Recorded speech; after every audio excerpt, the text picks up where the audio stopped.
Bonjour à tous et bienvenue sur Crypto Flash, la chaîne de l'actualité crypto. Aujourd'hui, nous allons parler de l'identité de Satoshi Nakamoto. Une nouvelle théorie fait beaucoup de buzz en ce moment, je vous dis tout sur ce sujet. On va aussi parler de plein d'autres choses hyper liquides, de Binance potentiellement à vendre. On va aussi parler d'une théorie un peu bizarre sur Ethereum aussi. Bref, plein de choses à vous raconter.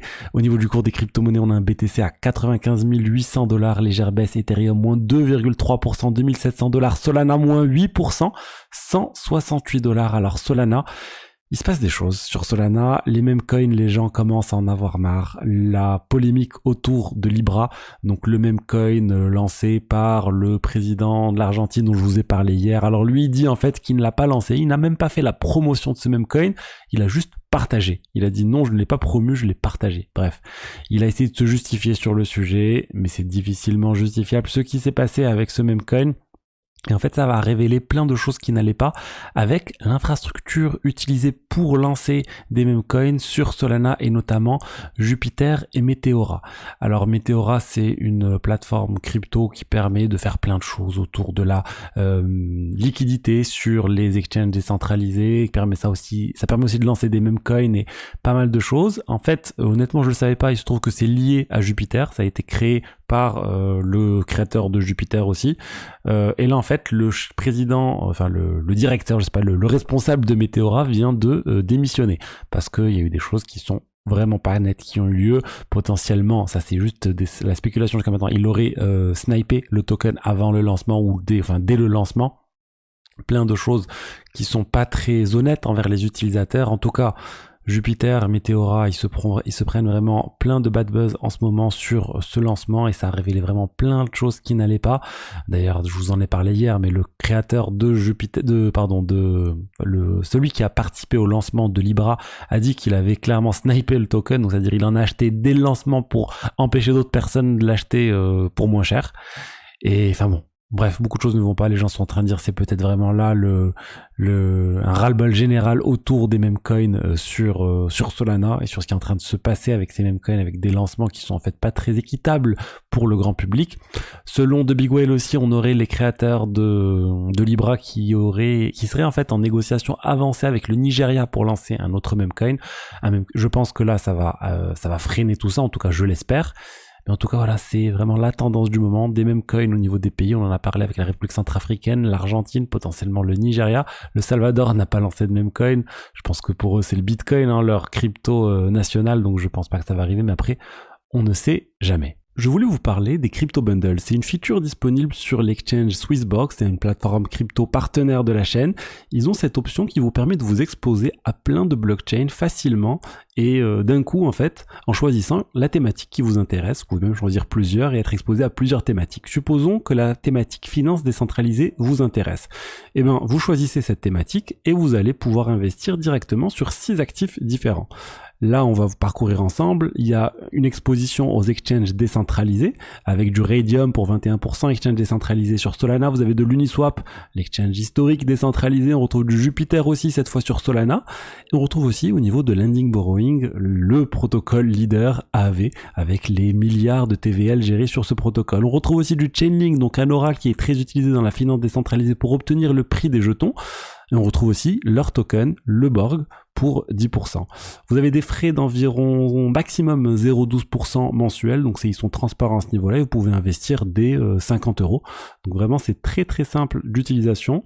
On peut voir une autre thématique, la thématique Memecoin si vous voulez, avec du Dogecoin, du Shiba, du Bonk, du PP, du Floki.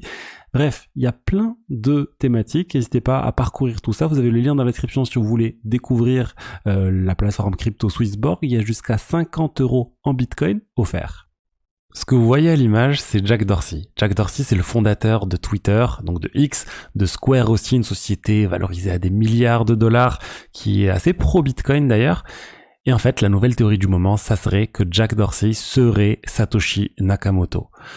Ça nous vient de Sean Murray qui nous dit en fait que Jack Dorsey aurait créé tout simplement le Bitcoin.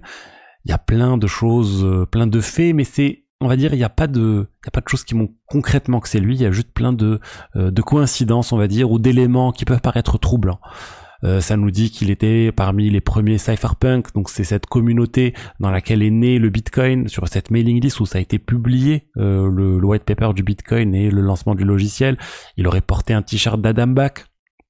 Il aurait été très impliqué dans tout ce qui est autour de la cryptographie et des choses, voilà, là on rentre plus dans les coïncidences. La première transaction du Bitcoin a eu lieu le jour de l'anniversaire de la mère de Jack Dorsey, que Satoshi a rejoint le forum le jour de l'anniversaire de Jack Dorsey, que le dernier bloc miné par Satoshi a eu lieu le jour de l'anniversaire du père de Jack Dorsey. Enfin bon, vous voyez qu'on est un peu en train de chercher des liens un peu partout, et je pense qu'il y a des choses qui sont un peu abusées aussi. Ça nous met en fait que il y a une des adresses qui est utilisée par Satoshi Nakamoto qui contenait les 4 lettres, je vais vous montrer ici, Jack Dorsey to Mint, donc JD2M, on les voit ici. Et il dit en fait ça fait référence à Jack Dorsey et to Mint, qui était l'adresse de Jack Dorsey à San Francisco à l'époque. Honnêtement, là ils sont allés chercher dans les nombreuses adresses utilisées par Satoshi Nakamoto 4 lettres au milieu et essayer de trouver un lien avec Jack Dorsey dans ces 4 lettres. Là je pense que c'est n'importe quoi. Après, pour les autres choses, oui, enfin, c'est possible que ça soit effectivement l'anniversaire, le père, je sais pas quoi, de Jack Dorsey, mais pour moi c'est pas concluant. Et surtout, moi, ce qui est le plus perturbant pour moi, c'est que Satoshi Nakamoto, on sait à quel point il a voulu cacher son identité, ne rien révéler sur lui, et là, 10 ans plus tard, après la création, il arrive au Super Bowl et il met un t-shirt Satoshi. Honnêtement, je ne comprends pas. Ça veut dire qu'il veut profiter de son buzz, profiter de tout ça, tout en restant anonyme. Mais il est pas anonyme. Il a pas besoin d'argent, il a pas besoin de notoriété. Il a déjà des milliards de dollars. Si c'est vraiment Jack Dorsey, moi je n'y crois pas, honnêtement. Je pense pas. Je trouve qu'il y a pas grand chose de concluant. On peut parcourir d'autres choses si vous voulez, mais il n'y a pas beaucoup d'éléments vraiment factuels qui montrent que ça serait Jack Dorsey. Il y a un livre qui a été écrit par Alyssa Milano, qui est assez proche de Jack Dorsey, qui raconte l'histoire d'un fondateur de réseau social qui aurait aussi créé autre chose en parallèle sans montrer son identité, et qui du coup ça a une référence en fait au Bitcoin selon ce tweet. Pas mal d'autres choses en fait qui insinue que c'est Jack Dorsey mais sans l'être. Jack Dorsey d'ailleurs avait dit justement dans une interview de Lex Fridman qu'il n'était pas Satoshi Nakamoto, mais que s'il était, il dirait pas que c'est lui. Donc voilà, il y a plein de choses comme ça qui sèment un peu le doute, mais pour moi, encore une fois, je vois pas beaucoup de choses de concluant. Si, il y a cette photo est pas mal, qui montre Jack Dorsey à l'université avec un t-shirt qui aurait été avec un bout de code créé par Adam Back, le créateur de Hashcash, dont Satoshi fait beaucoup à référence dans le white paper. Enfin bon, il y a pas mal de choses. Voilà, encore une fois, il y a pas de preuves pour moi, il y a juste des hypothèses, ça reste une théorie. Et du coup, si je devais donner un avis, ça serait que non, c'est pas Satoshi Nakamoto. Ensuite, on va parler de Binance. Il y a des rumeurs comme quoi Binance serait à vendre. Et CZ est intervenu, il a posté un tweet en disant écoutez, c'est juste un exchange en Asie qui est en train de lancer ce type de rumeurs. On n'est pas du tout à vendre. Mais ce qu'il a dit qui était intéressant, c'est qu'ils étaient ouverts potentiellement dans le futur à lever des fonds, à accueillir d'autres investisseurs minoritaires en dessous de 10%. Donc peut-être qu'ils vont faire une levée de fonds, ou moi je pense pas trop une levée de fonds, je pense plus en fait à CZ qui décide de vendre 3%, 4%, 5% de ses parts dans Binance, récupérer plusieurs milliards de dollars et pour ensuite faire autre chose et investir dans d'autres choses qui le passionnent.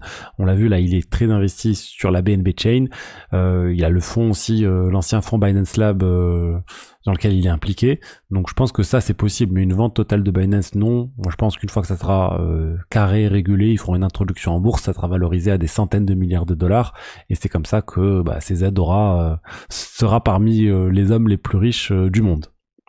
Ensuite, on a Hyperliquid qui vient de lancer son Hyper EVM. C'est quoi? C'est tout simplement une EVM, une Ethereum Virtual Machine, qui permet désormais sur le Layer 1 Hyperliquid de faire tourner des smart contracts en Solidity, donc le langage le plus utilisé. Ça, c'est une bonne chose pour l'écosystème Hyperliquid. On sait qu'ils sont lancés en étant un exchange de perpétuel, un exchange de contrats dérivés très utilisé, et qui a eu un airdrop complètement monstre, mais depuis, ils sont en train d'aller ils sont en train de se transformer en vraiment blockchain à part entière et accueillir plein de projets différents qui veulent construire sur Hyperliquid. Donc ça c'est une bonne nouvelle pour Hyperliquid qu'ils aient lancé cette blockchain. qu'ils aient lancé cette EVM plutôt. Ensuite, on a un utilisateur du réseau Ethereum qui a qui a burn 600 Ether, donc c'est une quantité énorme, hein, on parle de plus d'1 million de dollars. Il les a détruits, il les a envoyés à l'adresse nulle, donc là l'adresse en fait on peut jamais récupérer des fonds. Il a aussi donné 2 millions de dollars à Wikileaks, et tout ça pour dire quoi? Et ben tout simplement pour avertir les gens qu'il se passe des choses en Chine, qu'il y a un fonds d'investissement qui contrôle ses employés avec des implants dans le cerveau pour contrôler leurs pensées, contrôler leurs actions, et qu'il y aurait, voilà, que ça serait tout simplement un peu ce qu'est en train de faire Elon Musk avec sa société où en fait il met des implants dans le cerveau des gens, qui seraient déjà développés en Chine et qui seraient utilisés pour contrôler une partie de la population. Donc même la personne annonce d'ailleurs son suicide a priori. Donc bon, c'est voilà, est-ce que c'est quelqu'un de pas stable psychologiquement? Est-ce que c'est quelqu'un qui a vu la vérité quelque part et qui est en train d'essayer d'avertir le monde avant de mourir? Enfin bon, c'est très très bizarre comme message, j'ai jamais vu ce type de choses, donc je voulais quand même vous en parler. Et ça fait quand même plus d'1 million de dollars en moins, donc un burn supplémentaire pour l'Ether. Et aujourd'hui, on devrait aussi avoir la FTX, la société américaine, pas FTX Europe, qui rembourse des milliards de dollars aux utilisateurs. Donc ça rembourse en fait aux personnes qui avaient moins de 50 000 dollars bloqués, ça leur rembourse 120% de ce qu'ils avaient en valeur en termes de dollars. Donc si vous avez de l'Ether, pas très grave, ça n'a pas trop bougé. Si vous avez du Bitcoin, vous devez être assez dégoûté. Mais voilà, en tout cas c'est fait, ça va se faire plutôt aujourd'hui. On va voir comment le marché va réagir. Est-ce que c'est de l'argent qui va arriver sur le marché pour acheter d'autres tokens? Je sais pas.